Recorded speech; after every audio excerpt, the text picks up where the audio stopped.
কলকাতা টিভিতে আপনাদের সকলকে স্বাগত। আপনাদের সঙ্গে রয়েছে আমি অঙ্কুর। আপনারা সকলেই জানেন তৃণমূল ছাত্র পরিষদের দিবস উপলক্ষে তার প্রতিষ্ঠা দিবস পালন উপলক্ষে দুপক্ষের তরফ থেকে অর্থাৎ কালীঘাট শিবির এবং ঋতব্রত শিবির দুপক্ষই মেয়ো রোডে জায়গা চেয়েছিল, কিন্তু কলকাতা হাইকোর্ট কাউকেই মেয়ো রোডে জায়গা দেয়নি। বদলে কালীঘাট শিবিরকে জায়গা দেওয়া হয়েছিল ক্যাথিড্রাল রোড একাডেমি চত্বর এলাকায়। অন্যদিকে রানী রাসমণি অ্যাভিনিউতে জায়গা দেওয়া হয়েছিল ঋতব্রত শিবিরকে।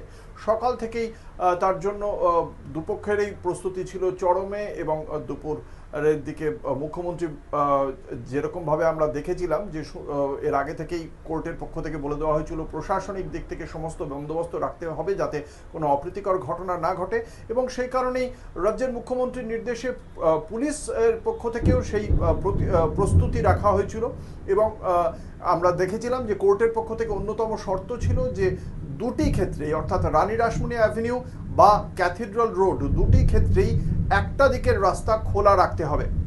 সমস্ত শর্ত মেনেই শুরু হয়েছিল এই সভা, কিন্তু দিনের শেষে যেটা দেখতে পাওয়া গেল 21শে জুলাইয়ের মতো ছাত্র পরিষদের প্রতিষ্ঠা দিবসেও কালীঘাট শিবির বহুগুণ এগিয়ে গেল, যোজন খানেক এগিয়ে গেল ঋতব্রত শিবিরের থেকে।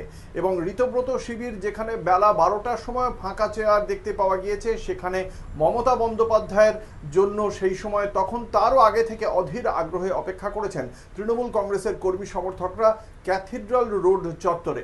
এবং সেখানে মমতা বন্দ্যোপাধ্যায় যখন একটু দেরি করে পৌঁছেছেন এবং তিনি যখন ভাষণ দিতে উঠেছেন, সেই সময় একটি দিক বন্ধ হয়ে যায় মানুষের ভিড়ের চাপে।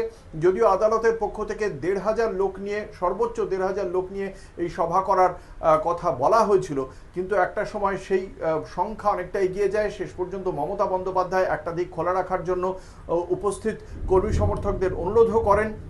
অন্যদিকে ঋতব্রত বন্দ্যোপাধ্যায়দের যে শিবির, তাদের যে রানী রাসমণি অ্যাভিনিউতে যে সমাবেশ ছিল, সেই সমাবেশে কিন্তু জনসমাগম সেক্ষেত্রে চোখে পড়ার মতো কম ছিল, অন্তত কালীঘাট শিবিরের তুলনায়।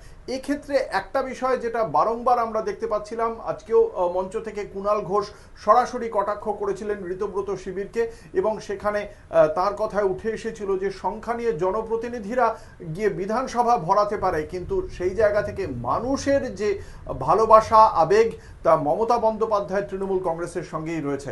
ফলে একদিকে যখন শিবসেনা মামলায় সুপ্রিম কোর্ট আগামী 1 সেপ্টেম্বর এই বিষয়ে রায় দিতে চলেছে, বা অন্তত তার পরবর্তী শুনানিতে অন্তত গুরুত্বপূর্ণ পর্যবেক্ষণ আসতে পারে যে জনপ্রতিনিধির গুরুত্ব আগে না রাজনৈতিক দলের আগে, সিম্বল বা দলীয় প্রতীক কার কাছে যাবে সেই বিষয়ে পরবর্তী শুনানি রয়েছে 1 সেপ্টেম্বর। তার আগে অন্তত মানুষের আদালতে অনেক যোজন এগিয়ে রইল কালীঘাট শিবির তথা মমতা বন্দ্যোপাধ্যায়। দেখা যাক ঋতব্রত শিবির এই ঘটনা থেকে শিক্ষা নিয়ে তাদের পরবর্তী পদক্ষেপ বা মমতা বন্দ্যোপাধ্যায় শিবিরকে আক্রমণ করার ক্ষেত্রে আরেকটু সতর্ক হয় কিনা।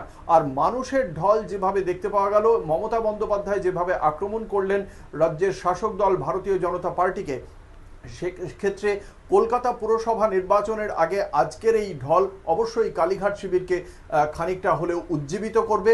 আর অন্যদিকে ঋতব্রত বন্দ্যোপাধ্যায়দের যে শিবির, সেই শিবির যে উদ্বেগে থাকবে তা নিয়ে কোনো সন্দেহ নেই। দেখতে থাকুন কলকাতা টিভি, রাত দিন 7 দিন।